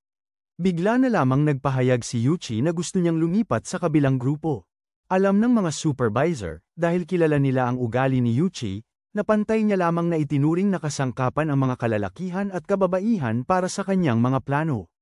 Naniniwala ang lahat na kung lilipat man si Yuchi ng panig, tiyak na gagawa siya ng plano para sirain ang kalabang koponan. Ngunit kung sakaling lumipat siya, talo agad si Tenji at siya ang magbabayad ng lahat ng utang. Kahit na mukhang panigurado na ang panalo, gusto pa ring kumonsulta ng kabilang koponan sa kanilang leader bago payagan si Yuchi na sumama. Tinawanan niya sila dahil hindi sila makapagdesisyon ng mag-isa, lahat ng dapat pinamunuan ng team leader. Para kay Yuchi, ito ay isang grupo lamang ng mga taong sumusunod lang sa utos. Nagalit si Thug at gusto sana siyang suntukin si Yuchi, pero pinigilan siya ng mga kasama. Alam nilang anumang karahasan ay agad silang madi-disqualify dahil sa paglabag sa mga patakaran. Kumalma si Thug at ang bunsong miyembro ng team ang kumuha ng kanilang leader. Akala ng blonde na supervisor ay kailangan lang nilang isali si Yuchi sa kanilang team para manalo. Ngunit pagbalik ng bunsong miyembro, tinanggihan niya ang kahilingan ni Yuchi na sumama dahil nais nilang dahan-dahan at maingat na gawin ito. Kung talagang gusto ni Yuchi na lumipat ng panig, si Maria ay kailangang sumama sa kanya, dahil ayaw nilang malaman ni Yuchi ang pinagtataguan ng kanilang leader at iulat ito kay Maria. Pinagbantaan ni Thug si Yuchi, hinamon niya sina Yuchi at Maria na sumama sa kanilang grupo. Ngunit 2 araw bago nito, isinapubliko na ni Yuchi kay Maria ang kanyang plano. Sinabi niya rito na sa 3 araw, magkukunwari siyang lilipat ng panig. Kung magtagumpay, makakalap siya ng impormasyon tungkol sa pinagtataguan ng kalaban at ibibigay ito sa kanya. Kung mabibigo siya, mag-iisip siya ng ibang plano. Ang gusto namang kumpirmahin ni Yuchi ay kung handang magtiwala si Maria sa kanyang estratehiya. May tinanong si Yuchi kay Maria na lubos na nagpasaya sa kanya dahil napagtanto niyang mas baliw pala si Yuchi kaysa sa inaakala niya. Nang bandang huli, Nagbago ng isip si Yuchi at nagdesisyong huwag nang lumipat ng panig hindi dahil nabunyag ang kanyang plano, kundi dahil nakahanap siya ng ibang paraan para manalo. Noong una, sinabi niyang habang 2 araw siyang nakaupo sa kampo ng mga supply, siya ay magpanggap na walang ginagawa. Sa totoo lang, naroon siya para mang-asar at mang-alap ng impormasyon mula sa kalaban. Kinaumagahan, habang naghahatid ng pagkain ng bunso at si Mr. Seryoso, sina Thug at Heartbreaker ang naiwan para magbantay sa kampo. Nagkwentuhan sandali si Heartbreaker at Thug saka nagpas siyang umalis para bantayan si Maria. Ginamit ni Yuchi ang pagkakataon para maupo at makausap si Thug. Pinuri niya kung gaano kagaling ang teamwork ng grupo ni Thug. Ngunit nakikita ni Thug ang sarili bilang pabigat sa leader niya, dahil may mga pagkakataon na nagdulot ng mga pinsala sa kanya. Dahil dito, si Thug ay nagsanay ng husto para mapaunlad ang sarili. Pagkatapos ay casual na tinanong ni Yuchi kung sino ang responsable sa utang na kinasangkutan ng kanilang grupo. Agad na dumating si Heartbreaker para palitan si Thug, para hindi ito makapag-reveal ng anumang impormasyon. Pumunta si Thug para bantayan si Maria, pero napagtanto niyang nawawala ito. Kinabahan siya, akala niya ay naghatid ng pagkain si Maria at hinanap ito. Sa halip, natagpuan niya si Maria na naliligo malapit doon, kaya naman namula siya at nagmamadaling umalis. Habang pabalik si Thug sa pwesto ni Yuchi, na medyo naguguluhan pa rin, biglang sumigaw si Yuchi ng hudyat kay Maria para gumalaw. Pareho silang tumakbo sa magkaibang direksyon, kaya sina Thug at Heartbreaker ay nahabol sila sa magkaibang daan. Pero sa huli, nagkita-kita silang apat sa iisang daan at naghabulan. Malapit sa gilid ng bangin, biglang tinulak ni Yuchi si Maria, ikinagulat ng lahat, pati na ni Maria mismo na hindi inaasahan ang ginawa ni Yuchi. Samantala, si Tenji ay tuluyan ang napagod at nawala ng pag-asa. Pinag-isipan niyang pindutin ang button pero sa huli hindi na niya ginawa. Napagtanto ni Tenji na ayaw na niyang traidorin ang sinuman at pinili na niyang gamitin ang natitirang lakas niya para magtiwala kay Yuchi. Habang unti-unting nawawala ng pag-asa si Tenji, dumating naman si Yuchi sa tamang oras, na iligtas si Tenji na parabang binuhay niya ulit mula sa bingit ng kamatayan. Pagkatapos kumain at makabawi ng lakas, tinanong ni Tenji kung bakit matagal si Yuchi sa paghahatid ng pagkain. Ipinaliwanag ni Yuchi na hindi niya sinabi kay Tenji ang tunay na kalagayan ng laro dahil gusto niyang subukan ang kanyang pagpapasya at tiwala. Ngayon, lubos nang nagtitiwala si Yuchi kay Tenji at natutuwa siya na hindi pinindot ni Tenji ang button, isinugol ang lahat para magtiwala sa kanya. Naintindihan na ngayon ni Tenji na mas mahirap pala ang mga bagay-bagay kaysa sa inaakala niya. Pero nag-aalinlangan pa rin siya kung tiwala si Yuchi na mananalo sila. Naniniwala si Yuchi na ang paghahatid ng pagkain kay Tenji ay patunay na kalahati na ang kanyang plano. Samantala, si Maria ay nailigtas ng 2 miyembro ng kabilang grupo. Natanto niya na ginamit siya ni Yuchi na pain para mahayla ang kalaban. Hindi inasahan ni Maria na itutulak siya ni Yuchi sa panganib para lang matiyak na ang 2 miyembro ng kalabang grupo ay siya lang ang pagtuunan ng pansin. Kung hindi siya nahawakan ni Thug, nahulog na sana siya sa bangin. Gustong habulin ni Heartbreaker si Yuchi, pero alam ni Thug na hindi niya kayang buhatin si Maria mag-isa kaya nanatili siyang tumulong. Kahit hindi perpekto ang plano, nakapagpaghintay naman si Yuchi sa kalabang grupo. Habang iniisip niya ang susunod niyang gagawin, inakalang mapanganib ang mga ginawa ni Yuchi ni Tenji, pero ipinaliwanag ni Yuchi na alam na niya na kung mananatili ang isa, mananatili rin ang isa pa. Hindi lang pinaguri ni Yuchi si Tenji sa nakalipas na 3 araw, pinag-aralan din niya ang ugali at pakikisama ng kalaban. Ang taong itinuring ni Yuchi na pinakamabait ay si Thug. Sa kabila ng pagiging bastos at mainitin ng ulo, si Thug ang pinakamabait na miyembro at may malaking pagdadalamhati. Mula sa kanyang nakaraan, mahal na mahal din niya ang mga babae, kaya't panatag si Yuchi na tutulong siya para iligtas si Maria. Naniniwala rin si Yuchi na mananatili si Heartbreaker kay Thug dahil napansin niya na lagi silang magkasama, at sumusunod si Heartbreaker sa bawat kilos ni Thug. Maraming talento si Heartbreaker, pero wala siyang gaanong pinagagalingan, kaya medyo artipisyal ang kanyang personalidad at natural na sumusunod siya sa mas diretsahang tao gaya ni Thug. Natapos na ang pagde-deliver ng pagkain, kaya may mas maraming oras na si Yuchi para kumilos. Nagpasya siyang sirain ang pagkakaibigan sa kalabang koponan. Nakatanim na ni Yuchi ang binhi ng alitan at si Maria yon.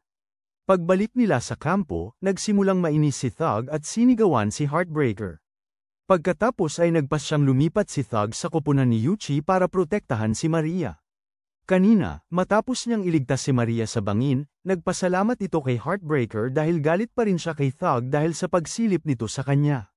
Kinabahan si Thug at humingi ng tawad, pero ngumiti si Maria, pinatawad siya, at amining may utang na loob siya kay ang buhay niya. Hindi na unawaan ng dalawa pang miyembro ng grupo ang ginawa ni Yuchi.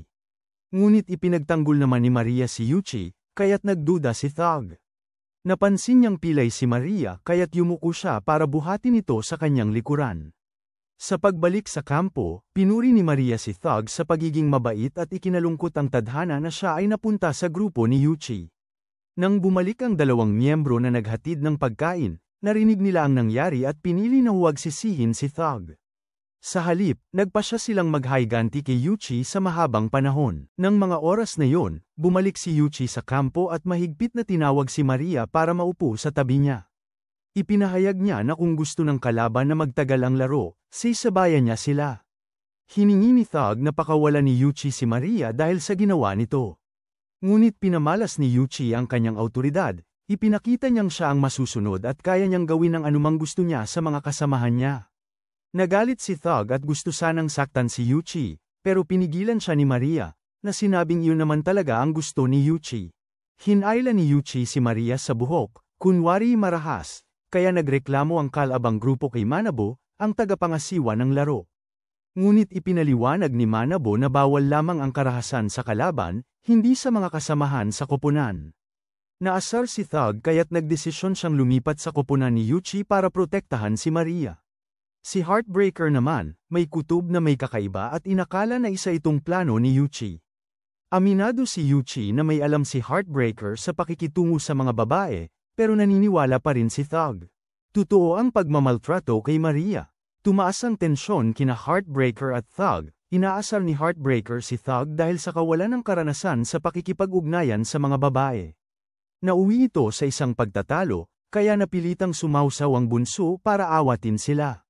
Iminungkahi ng bunso na tawagin ang team leader para magdesisyon. Dito, kinutya ni Yuchi si Thug dahil sa pagiging duwag at hindi pagkilos ng sarili, maging sa pagtatanggol sa isang babae, at sa pag-asa sa desisyon ng team leader. Nagpasya ang nagalit na si Thug na kausapin mismo ang leader. Sumabay sa kanya ang bunso sa grupo para makausap ang team leader at talakayin ang sitwasyon. Plano na ito ni Yuchi. Alam niya na ang team leader ang pangunahing nagbubuklod sa grupo. Kung wala ang leader, mas madali sanang magkaroon ng alitan sina Heartbreaker at Thug. Inaasahan ni Yuchi na kukumbinsihin ni Thug si Maria na lumipat ng panig, pero sasabihin naman ni Maria na pinagbantaan siya ni Yuchi. Sa pinakamadaling sitwasyon, mawawala ng kontrol si Thug at susuntukin si Yuchi, kaya lalabag sa mga patakaran. Kung hindi, unti-unting hihikayatin ni Yuchi si Thug na sumapi sa kanyang grupo. Makalipas ang ilang oras, bumalik sina Thug at ang bunso, at nagdesisyon na si Thug na lumipat sa grupo ni Yuchi. Siyempre, agad pumayag si Yuchi dahil ayaw payagan ng leader ng grupo na lumipat si Maria sa kanila. Handa nang magdagdag ng utang si Thug, pero wala siyang balak makipagtulungan kay Yuchi. Naniniwala ang tulisan na may karapatan na siyang suntukin si Yuchi nang walang pag-aatubili. Ngunit hindi basta-basta mabubuli si Yuchi. Mabilis niya itong napigilan at tinalian upang hindi na makapangahas na gumawa ng karahasan. Kinagabihan, ibinalita ni Yuchi kay Tenji na matagumpay niyang nahikayat ang isang miyembro ng kalaban na lumipat ng panig. Ang kailangan na lamang niya ay mapilit si Tulisan na sabihin kung nasaan ang leader ng grupo. Sa puntong ito, nakaramdam ng kahihiyan ang Tulisan dahil sa pagtulong kay Maria na nauwi sa ganitong kaawa-awang sitwasyon. Nag-alala si Maria para kay Thug dahil alam niyang sasaktan siya ni Yuchi para makuha ang impormasyon. Pero siniguro ni Thug sa kanya na kaya niyang tiisin yon, at kahit saktan man siya ni Yuchi, wala pa ring mapapala ito dahil hindi niya alam kung nasaan ang leader ng grupo. Nagulat si Yuchi, kinumprante niya si Thug tungkol sa pagsasama raw nila ng bunso para makita ang leader ng grupo. Nang pauwi kanina, ang bunso lang daw ang tumawag sa leader matapos malaman na may binabalak si Yuchi, saka na sila umuwi ni Thug. Nang mga sandaling yon, napagtanto ni Yuchi ang katotohanan. Ang bunso pala ang leader at ang utak ng kanilang grupo. Nakahinga ng maluwag si Yuchi dahil mas maaga niya itong nalaman. Ngunit sinabi ng bunso kay Yuchi na huli na ang lahat. Sa pagtanggap kay Thug sa kanyang grupo, sinadya na ni Yuchi na magpasok ng isang malaking problema sa kanila. Ipinahayag ng bunso na malapit na niyang tapusin ang laban na ito at sana'y maunawaan na ni Yuchi kung bakit isang malaking problema si Thug. Nagpaalam ang bunso sa leader ng kanilang grupo at nagtungo upang hanapin si Tenji. Dito na isinapubliko ng dalawang tagapangasiwa na ang bunso ay isang henyo noong bata pa, at ang kahinaan niya ay ang pagkabagot. Iyon ang dahilan kung bakit siya sumali sa larong ito, para maghanap ng excitement. Nakapagmanipula siya sa leader ng grupo dahil may natuklasan siyang sikreto nito. Naunawaan na ni Yuchi kung bakit delikado si Thug. Kung sasaktan ni Thug ang mga dating kasamahan niya, lalabag sa alituntunin ng grupo ni Yuchi at matatalo sila. Dahil nakatali si Thug, kailangang bantayan siya ni Yuchi buong oras, kaya hindi niya masubaybayan ang galaw ng kalaban. Gayunpaman, kusang tumulong sina Yuchi at ang isa pa para magbantay din. Naghintay ang grupo hanggang umaga. Lumabas si Maria at nakasalubong ang bunso. Agad na nahinuha ng bunso na si Maria ay bahagi ng pamunuan. Sinubukan niyang hikayatin si Maria na traidorin si Yuchi. Ang dahilan niya ay mukhang pagod na sina Yuchi at Tenji pagkatapos ng 3 araw na pagkukulong. Mukhang sobrang linis ni Maria, walang kahit isang mantsa. Pero ayaw ipagkanulo ni Maria si Yuchi dahil kailangan niyang mapanatili ang imahe niya bilang isang cute at inosenteng babae. Tinangnan siya noon ng bunso kung gusto niyang makita si Yuchi, ang mayabang na strategist, na lubos na walang magawa at natalo. Umamin si Maria na gusto niya, kaya tinawagan niya si Yuchi, kunwari magtatanong sa kinaroroonan ni Tenji habang walang nakakakita. Sinabi ni Yuchi kung nasaan si Tenji, at agad na ibinalita ni Maria sa bunso. Nagalit si Yuchi nang malaman niyang niloko siya. Pagkatapos, hinanap ng kalabang grupo si Tenji. Pinakiusapan ng bunso si Tenji na putulin na ang koneksyon kay Yuchi agad. Ngunit nanatili ang tiwala ni Tenji kay Yuchi. Di nagtagal, natagpuan din ng bunso si Tenji. Ipinahayag ni Manabo na tapos na ang laro at inutusan ang lahat sa gubat na magtipon sa kampo ng mga gamit. Opisyal na ipinahayag ni Manabo na ang grupo ni Yuchi ang nanalo sa laro ng taguan. Nagulat ang bunso at hindi makapaniwala. Siya ang unang nakakita kay Tenji, pero mukhang hindi lang yun ang paraan para manalo. Ang dahilan ay dahil pinindot ng team leader ang forfeit button. Bago matapos ang laro, nagkunwari si Yuchi na galit para may ahon ng buong kalaban, iniwan siyang mag-isa kasama si Thug. Inamin ni Yuchi na ayaw niya manalo sa ganoong paraan. Pagkatapos ay tinawagan ni Yuchi ang team leader at pinilit na pindutin ang forfeit button. Kung hindi, susuntukin ni Yuchi si Thug hanggang sumunod ang leader. Paulit-ulit na sinuntok ni Yuchi, pero nalilito ang leader ng grupo kung bakit tahimik lang si Thug.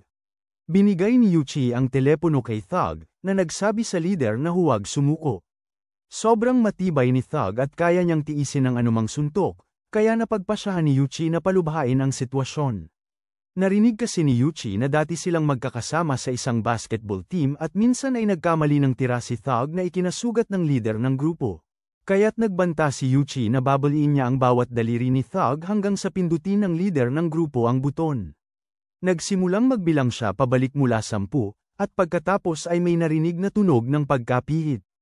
Para sa isang taong nakaranas na ng pinsala noon, tiyak na hindi nagkamali ang leader sa narinig na tunog. Umiyak siya, nagmamakaawa kay Yuchi na tumigil, pero iginiit ni Yuchi na magpapatuloy siya sa pagbabali ng mga daliri hanggang sa mapindot ang buton ng pagsuko. Isiniwalat din niya na alam niyang ang leader ng grupo ang may dahilan ng pagkakautang ng grupo at pinilit silang sumali sa larong ito. Humingi ng tawad ang kapitan sa koponan, at ipinaliwanag na nalugi ang pamilya nila dahil sa pagkabangkarote ng negosyo nila, kaya napilitan siyang tumigil sa pag-aaral. Ngunit dahil gusto pa rin niyang makasali sa final tournament kasama ang koponan, pinilit siya ng bunso na sumali sa larong ito at maging leader ng grupo. Kahit natalo sila, gusto pa rin saktan ng kapitan si Yuchi para sa kapahamakan kay Thug. Pero pinigilan siya ni Thug, at inamin niyang hindi naman pala talaga nabali ang mga daliri niya, si Yuchi ang nakabasag. Gamit ang sarili niyang mga daliri para lokohin ang leader. Ang bunso, ayaw tanggapin ang pagkatalo, sinimulang sisihin ang team leader at si Thug. Pero, pinigilan ng masinop na lalaki ang bunso at pinapalo sa puwet bilang parusa. Bilang kuya, siya lang ang nakakakontrol sa bunso. Sinabi ng masinop na lalaki na kung handa ang team leader na ipahamak si Thug para lang manalo, hindi na siya rerespetuhin ng team. Pagkatapos ay nagpatuloy na ang grupo, at nangakong mananagot ang team leader sa utang. Kung sila ang matatalo, kahit hindi na siya makakasama sa kanila sa paglalaro ng basketball, kontento na siya dahil ang larong ito na ang pumalit sa huling laban na matagal na niyang minimithi. Nang maglaon, inamin din ni Yuchi na alam niyang kasama pala si Maria sa pangkat ng pamamahala.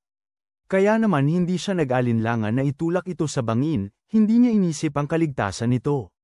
Ang kanyang dramatikong pagkilos matapos ang pagtataksil ni Maria ay para matiyak na bababa ang pag-iingat ng kalaban at hahayaan silang umalis.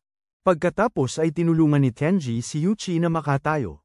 Aminado si Tenji na kahit gumamit si Yuchi ng hindi magandang paraan, hindi pa rin niya nasesire ang pagkakaibigan ng mga kalaban nila. Ngunit, napansin ni Tenji na kung mas huli pa ang pagpindot ng team leader sa button, baka nasaktan talaga ni Yuchi ang mga daliri ni Thug. Pagkatapos ay pinauwi na ni Manabo sina Yuchi at Tenji, sinabihan silang umalis na habang naghahanda ang organisasyon para sa ika-4 na laro. Bawal na bawal sa kanila ang magkwento tungkol sa laro, kung hindi ay haharap sa malubhang kahihinatnan. Pagkaalis, sina Yuchi at Tenji ay naghanap kay Shiho. Ngunit pagdating nila sa paaralan, nakasalubong nila si Yatori. Tuwang-tuwa siya sa pagbabalik ng dalawa, pero sinabi rin niya na si Shiho ay tumakas. Naghihinala si Yuchi na tumakas si Shiho dahil alam nitong natuklasan na nila ang kasinungalingan nito tungkol sa utang. Ipinaliwanag pa ni Yatori, kinabukasan pagkatapos ng pag-uwi ng grupo mula sa pangalawang laro, sina Shiho, Yatori at Shibu ay pumasok sa paaralan gaya ng dati. Ngunit, kinumpranta ng klase si Shiho dahil pinaghihinala ang magnanakaw ng pera para sa camping trip. Habang ang ibang klase ay nag-iingat ng pera sa bangko, si Shiho ay nagpumilit na siyang mag-iingat ng pera. Gustong ibunyag ni Shibu na si Tenji pala ang kumuha ng pera, pero sisirain nito ang patakaran laban sa pagsisiwalat ng impormasyon mula sa laro. Kaya nanahimik na lang si Shibu. Dahil iniisip ng lahat na kasabwat siya ni Shiho, nag-alok siyang magbayad sa klase. Makalipas ang 2 araw, inaresto ang ama ni Shibu dahil sa pagkalat ng impormasyon tungkol sa mga iskandalo nito na nabunyag noong ikalawang laro. Naghihinala si Yuchi na inamin ni Shibu sa kanyang ama ang tungkol sa laro upang humingi ng 2 milyong yen, na naging dahilan ng pagkakaaresto ng kanyang ama. Kinabukasan, humingi ng tawad si Shibu sa lahat dahil sa hindi niya maibabayad ang pera, kaya siya'y nabyuli. Sinubukan ni Shiho na protektahan si Shibu, ngunit pareho silang napilitang umalis sa paaralan. Bigla na lang, isang kaklase ang tumakbo kina Yuchi at Tenji, sinasabi nilang may nangyari kay Shibu. Sa bahay ni Shibu, ang ama nito ay namatay at si Shibu ay natagpo ang duguan at dinala sa pulis. Nang makita ni Shibu sina Yuchi at Tenji, nanghihinayang siyang pinilit na ipaliwanag na wala siyang ginawa. Gusto ni Tenji na ipagtanggol si Shibu, pero pinigilan siya ni Yuchi, binabalaang baka aksidenteng maibunyag ang impormasyon tungkol sa laro. Nakasalubong ni Tenji mamaya ang tatay ni Shibu na inaakay si Shibu, na siyang nagpatunay sa hinala niya, na ang lalaki ay may kinalaman sa laro. Ngunit pinigilan siya ni Yuchi sa pagsasalita, at pinayuhan sila ng ama ni Shiho na huwag nang makialam. Walang takot na ipinahayag ni Yuchi na dahil wala siyang mahalagang tao sa buhay niya, sa kanya na lang nila ituon ang lahat ng banta. Lumapit si Yatori para kausapin silang dalawa, pero mariin siyang inakusahan ni Yuchi na tinatrato siya nito na parang halimaw matapos malaman ang katotohanan tungkol sa kanya. Kinailangan niya ito dahil nagpanggap lang daw itong nagmamalasakit gayong pasanin daw ito sa grupo simula pa. Sa mismong umpisa ng laro, walang kakayahang magdesisyon para sa sarili. Nang gabing yun, pag-uwi ni Yuchi, naisip niya na ang pagiging matapang ng mga salita niya ay para mailayo si Yatori sa sitwasyon para sa kaligtasan nito, ayaw niyang masaktan nito. Ngunit bigla siyang nakatanggap ng tawag mula sa isang hindi kilalang numero. Ibinunyag ng tumatawag na dinukot nila si Yatori at hinihingi nilang makilahok si Yuchi sa laro nila. Kung pupunta si Yuchi, sasaktan siya ng husto, pero kung tatanggi, si Yatori naman ang Paparusahan na lamang, kahit hindi gaanong matindi. Binawarnan din ni Yuchi si Yuchi na huwag magdala ng kasama, o kaya'y kakaharapin niya ang kahihinatnan. Malamig na nagbabala si Yuchi na huwag lalapitan si Yatori, kung hindi ay papatayin niya silang lahat. Nag-isa siyang pumunta sa itinakdang lugar. Doon, nadatnan niya ang isang grupo ng mga masasamang loob na nakakulong si Yatori at isang lalaking may suot na maskarang manabo na nagpakilalang si Kuroki. Hiningi ni Yuchi na palayain muna si Yatori, pero ipinakita ni Kuroki na siya ang may kontrol. Pinagbantaan ni Kuroki na ihahayag ang sekreto ni Yuchi, kaya nag-alinlangan siyang iligtas si Yatori. Kinailangang pumayag si Yuchi sa mga kondisyon ni Kuroki. Ipinaliwanag nito ang laro. Kailangang tiisin ni Yuchi ang 3 pagsubok na nakakapagod sa katawan. Pero may pagpipilian si Yatori na palitan si Yuchi sa parusa. Kung si Yatori ang pumalit, mas magaan ang kanyang pagdurusa. Pero kung tatutol o magsasalita si Yuchi, pareho silang masasaktan. Sa madaling salita, si Yatori ang magdedesisyon. Sa unang pag-ikot, susuntukin sila ng isang malaking basegulero. Kung papayag si Yatori, siya ay isang suntok lang ang tatanggapin, habang si Yuchi ay 3. Kung si Yatori ay hindi magdedesisyon, si Yuchi na ang automatikong tatanggap ng parusa. Nag-aalinlangan, nahirapang pumili si Yatori, pero sinenyasan siya ni Yuchi na siya na ang tatanggap nito. Inutusan ni Kuroki si Yuchi na huwag gumalaw pero nagpa siya na maging mapagbigay at hahayaan siyang tanggapin ang lahat ng 3 suntok. Tiniis ni Yuchi ang mga suntok ng walang pag-urong, iniisip na wala yun kumpara sa mga hampas na natanggap niya kanina mula sa team leader. Nangakong sasalo si Yatori sa parusa sa ikalawang round. Agad siyang hinayla ni Kuroki at pinaupo sa mesa, sinabing kailangang tiisin ang pagpuputol ng kuko. Damaloy ang dugo habang natatakot at nasasaktan siya. Nakita ito ni Yuchi kaya agad siyang nagpresentang pumalit. Ngumisi si Kuroki at pinarami ang parusa sa 3 kuko. Sinabing magmadali ni Kuroki at walang pag-aalinlangang tinanggal ni Kuroki ang 3 niyang kuko. Si Yuchi, na ngayon ay sugatan, nagtataka kung bakit hahayaan ng grupo na pamunuan sila ng isang taong may sakit at baluktot na isipan na si Kuroki. Mayabang na ipinahayag ni Kuroki na siya ang pinakamatalino, pinakamatapang, at hindi kailanman magtataksil sa mga kaibigan. Para sa huling pagsubok, nagbigay si Kuroki ng 2 pagpipilian. Si Yatori ay kailangang tumalon na walang damit, o si Yuchi ay susugatan ng 3 beses sa kamay gamit ang kutsilyo. Mayroon silang 1 minuto para magdesisyon. Bagamat natatakot si Yatori, sinabi niyang susundin niya ang anumang pipiliin ni Yuchi. Walang pag-aalinlangan na pinili ni Yuchi na tanggapin ang parusa para sa sarili, na lalong nagparanas ng pagsisisi kay Yatori. Sinaktan ni Kuroki ang kamay ni Yuchi ng 3 beses, at tuluyan na silang pinayagang umalis. Ngunit, nagpahayag si Yuchi na hindi pa siya tapos at gusto pa niyang magpatuloy. Pinatibay niya ang loob ni Yatori na huwag magkasala dahil biktima ito. Layunin lang daw siya ng grupo para maparusahan si Yuchi. Si Yatori, na hindi na natatakot kay Yuchi sa kabila ng nakaraan nito, ay nanatili sa tabi niya at naggamot. Ang kamay niya, binawarnan siya ni Yuchi na kung hindi siya aalis ngayon, baka makakita siya ng nakakatakot. Gayunpaman, pinili ni Yatori na manatili sa kanya. Pagkatapos ay naghamong si Yuchi kay Kuroki ng laro. Inalok niya si Kuroki ng 10 milyong yen kung sasama ito, at dagdag pa na kung alam ni Kuroki ang nakaraan ni Yuchi, alam nitong higit pa sa 10 milyong yen ang kaya niyang ibigay. Dahil sa interes, pumayag si Kuroki. Ang laro ay simple lang, bumbilyo, papel, gunting. Kung mananalo si Kuroki, magbabayad si Yuchi sa kanya ng 10 milyong yen.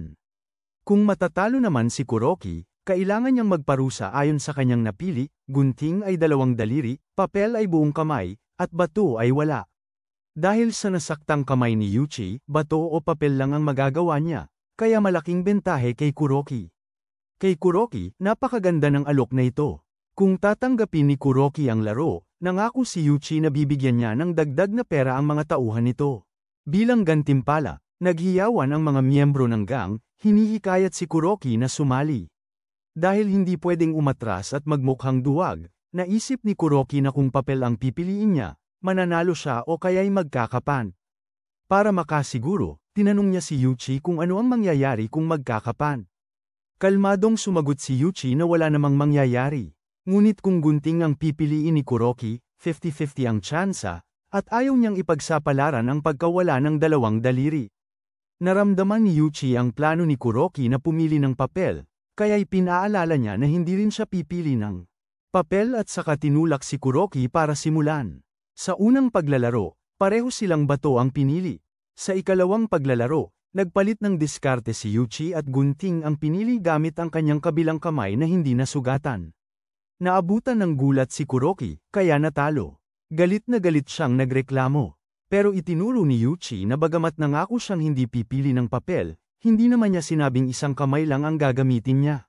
Dahil sa inis, sinubukan ni Kuroki na kanselahin ang taya at inutusan ang kanyang mga tauhan na sugurin Yuchi. Ngunit, sa mismong sandaling yon, dumating si Tenji kasama ang mga tunay na tagapag-ayos ng laro.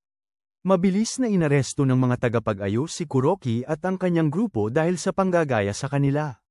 Iginiit ng supervisor ng team ni Yuchi na dalhin si Kuroki para sa parusa. Ngunit, humiling si Yuchi na makakuha ng 5 daliri mula kay Kuroki bago siya dalhin. Nang tumanggi si Kuroki, pilit na pinigilan ng supervisor ang kamay ni Kuroki para magawa ni Yuchi ang gusto niya. Sumigaw si Kuroki dahil sa takot. Kaya nagbigay si Yuchi ng pagpipilian. Maaari siyang pumili ng isa sa mga tauhan niya para mapunuan ang parusa. Isang daliri lang ang mawawala sa tauhan. Umiyak si Kuroki, nanawagan na may umabante sa mga tauhan niya. Ngunit walang naglakas loob na magboluntaryo. Dahil sa pagod at pagkawala ng dugo, bumagsak si Yuchi. Nakita ito ng supervisor at iniutos na dalhin si Kuroki palayo. Sabi niya na naunahan na pala siya ni Yuchi mula pa sa simula. Napansin niya na sinadya ni Yuchi na gamitin ang kanyang nasaktang kamay sa paghawak ng gunting para lokohin si Kuroki. Sa pamamagitan ng pag-agaw ng atensyon kay Kuroki at pagtutok nito sa pag-iwas sa panalo, matagumpay na naisahan siya ni Yuchi.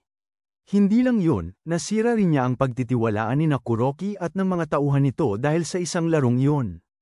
Pagkatapos ay agad na dinala si Yuchi para gamutin. Samantala, sinabi ni Maria kay Tenji na sa susunod na laro, may pagpipilian sila, iligtas si Shibu o magdagdag ng 500 milyong yen sa utang. Ang utang na ito ay nagsimula matapos mawala ang ama ni Shibu, na nag-iwan sa kanya sa matinding kahirapan. Nang magkamalay si Yuchi, ipinahayag niya ang kanyang hanggarang iligtas si Shibu at ilantad ang katotohanan sa likod ng laro, na sinasabing walang halaga sa kanya ang pera. Dinala siya pagkatapos para sa agarang pangangalaga, iniwan sina Tenji at Yetori na magpasyang ibigay ang lahat upang mailigtas si Shibu. Kaya naman, natapos ang unang bahagi ng kwento. At dito nagtatapos ang ating video, maraming salamat sa panunood. Paki-like at subscribe kung nagustuhan mo ang content. Hanggang sa muli.